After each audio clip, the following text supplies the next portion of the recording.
morning. It's Mark Bossert here, producer of the Car Truth podcast with Mr. Bernie Pollock of Pollock Automotive in Vancouver. And of course, we're here talking cars. How you doing, Bernie?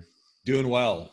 Love talking cars. So today I just was zooming around on the interwebs and I ran into a little article that was talking actually about extended warranties, which we'll talk about later.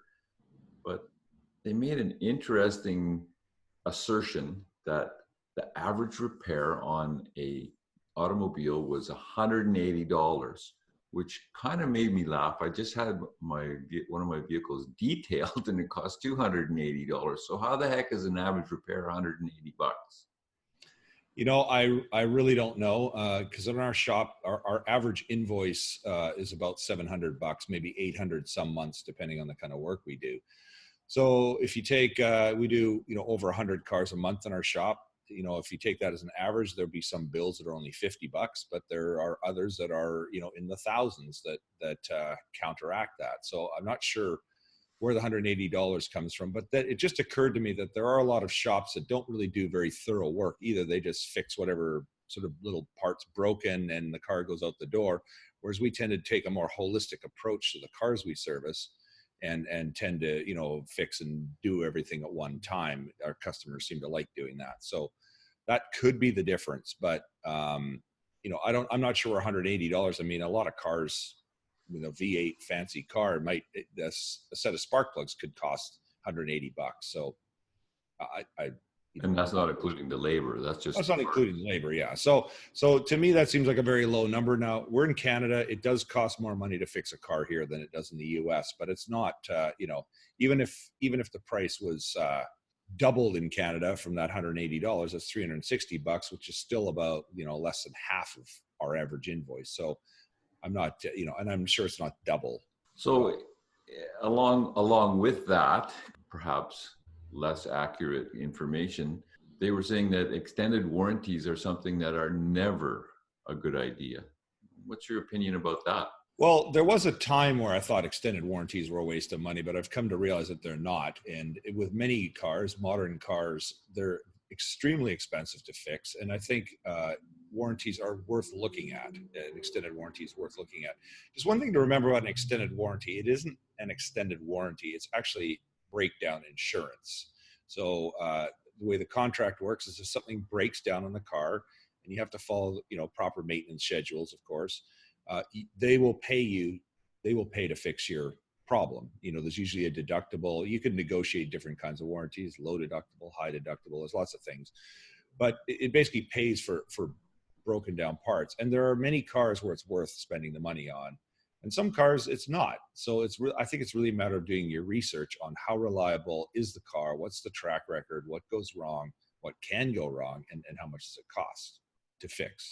So what are some examples? Like I know you have a BMW that you got an extended warranty on. What's been your experience with that?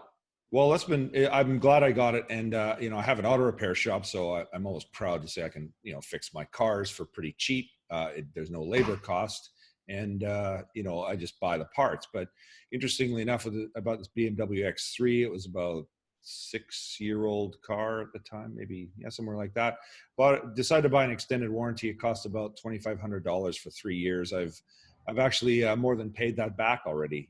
The electric, it has an electric water pump. It was a $1,200 job. Then it developed some oil leaks shortly afterwards, and that was a $2,000 job. So already it's paid off. That's a BMW X3. I mean, they aren't known to be the most reliable.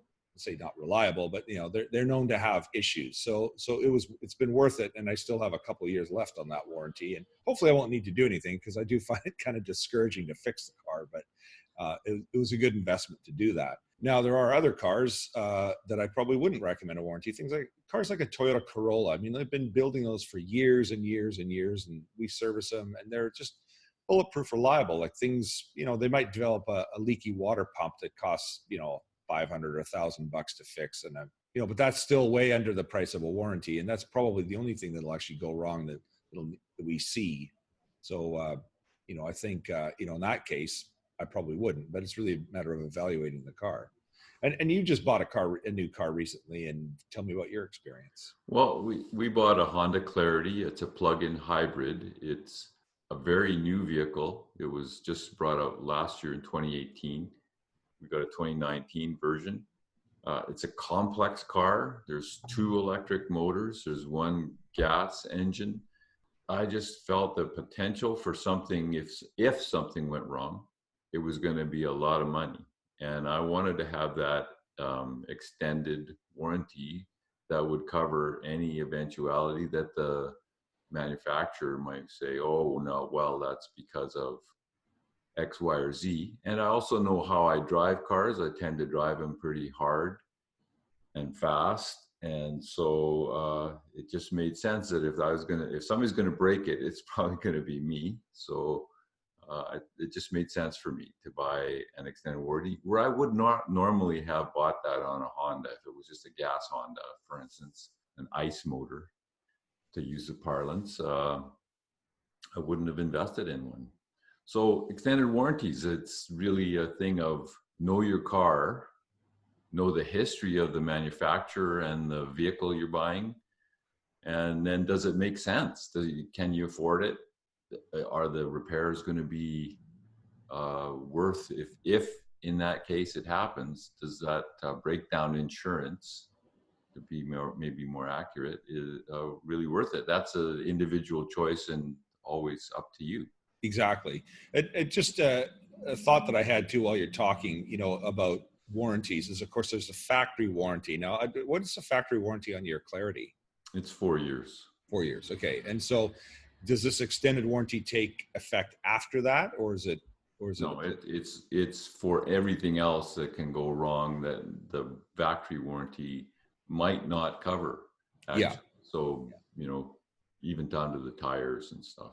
Yeah. Yeah. That's awesome. I mean, one thing that I've always thought about extended warranties, people think, oh, great, I've got an extended warranty, I'm all covered. Well, the thing is, as I say, I like to call it breakdown insurance, because the companies that offer those warranties are not the manufacturer. Like, to me, when you buy a Honda warranty, I mean, they're there trying to back their product and say, hey, this is a good product and this is how we're going to take care of you. And if they sell you an extended warranty, there's, they're going to kind of be backing it with their good faith, in their brand. Whereas an extended warranty company doesn't care. It's just a numbers game for them. They're selling policies and they're paying out for repairs, and they need to keep their costs down. So often when it comes to a repair, you will end up spending a little extra money out of pocket that you may not anticipate, because they're just giving you money. They're just paying the least amount they can for a repair. Usually they do a pretty good job, but don't expect that, if it's $1,000 repair and you have $100 deductible, you're just going to pay $100. You might have to pay a few hundred to get the car really fixed properly with things that they don't cover. Yeah, I misspoke. It's a 3-year warranty, and this extends it to the 4th year of the lease that our company is leasing the car for the 4 years. Yeah. So that brings up a few other things. I mean, there were some other pitches in the sales office that I declined on.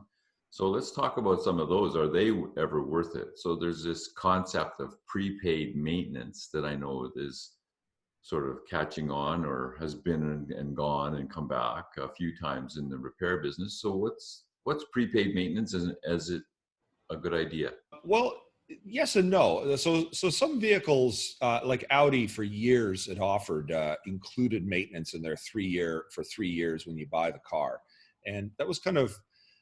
I'd read somewhere that a lot of higher end manufacturers, so we're talking like, a lot of more expensive European cars, they don't offer sort of discounts. Like Ford will have that, employee pricing sales every once in a while. And a lot of Japanese manufacturers will offer like, low interest rates or some incentive to buy cars. Whereas a lot of the more expensive European cars don't offer that. But what they did is they included, hey, you know what, if you buy this car, you get free maintenance. So BMW's done it, Audi, a lot of other brands have done it. Yeah, it's a good idea in some ways, but I think it's really important to know what are my objectives with this car. Am I buying this car for like a 3 or 4 year lease, and I'm committed to getting rid of it, or am I going to keep this car for 10 years? And that's a really important thing to consider before you buy a prepaid maintenance plan, because a lot of them will give you, now some of them you have to pay for and others are included, but they won't give you quite the level of maintenance you might want to do if you're going to keep the car for 10 years. If you're going to keep a car for long term, you're going to want to up the maintenance you do as opposed to the manufacturer's schedule. Whereas if you keep a car for 3 or 4 years on a lease, well, you know, doing the minimum is fine. You know, as long as you turn the car back in, it doesn't cost you any extra money. You followed the lease program. It doesn't really matter when the engine blows up 6 months after you turn the car back in, but if you're going to keep the car for 10 years, it's a different thing. So there are prepaid maintenance plans where you pay money to buy them, and some that are included. So if it's included, well, that's great. If you are buying a prepaid maintenance plan, you really need to look at what's the actual cost of that plan, and what would it cost if you actually paid out of your own pocket to do it. The other thing with a prepaid maintenance plan is you're going to be stuck to going to the dealership. Now, some people have no issues with that, but other people prefer to have their car serviced at an independent shop. And so if you do that, then you probably don't want to buy a prepaid maintenance plan. So again, it's a matter of doing your research, and do the research before you go into the sales booth. Find out that kind of information. Keep good records, basically, and because if you're maintaining the car as required by the manufacturer, doesn't matter where you do it, even though they might tell you different, you can get it done at an independent shop, and your warranty is still fully in effect. It is. And we have a number of customers who just buy brand new cars and bring them to us. And then we say, hey, by the way, you know, you got an oil leak developing here. You should take it into the dealership. Yeah.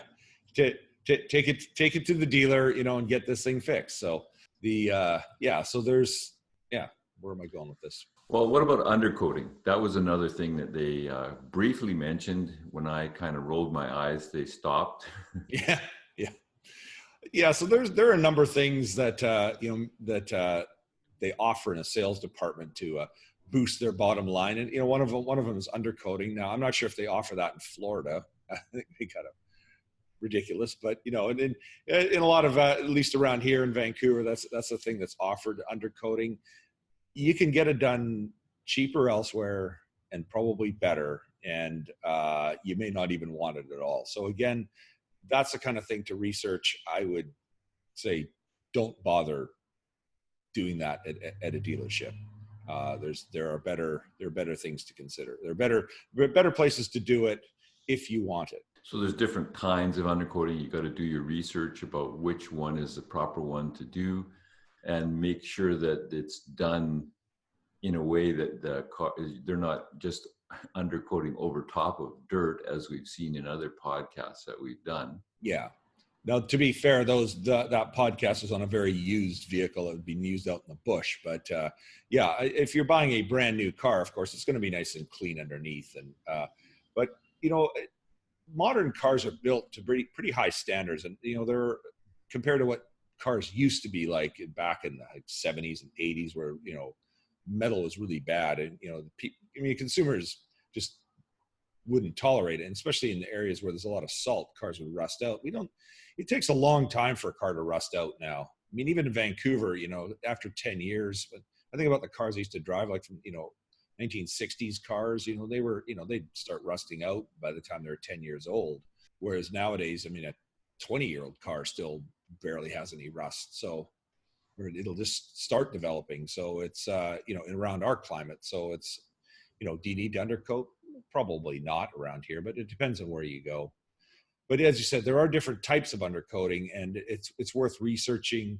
And you know, there's always new technology now with electric cars. I mean, you know, what's the risk of undercoating a car like that? You know, what could it cause problems? You know, could it cause problems? These are, you know, with new technology. If you're just buying a regular internal combustion engine car that's been around for a long time, we know how those work. But there's new problems developing with electrics and hybrids that weren't around. So you got to be cautious. What about paint protection? That was another thing that was pitched. You know, I think modern cars are, you know, the paints are excellent, the finishes are excellent, the clear coats are excellent. You know, I think if you just wash your car regularly, it's something you'll probably want to do if you buy a new car anyhow, at least for a while until the thrill wears off.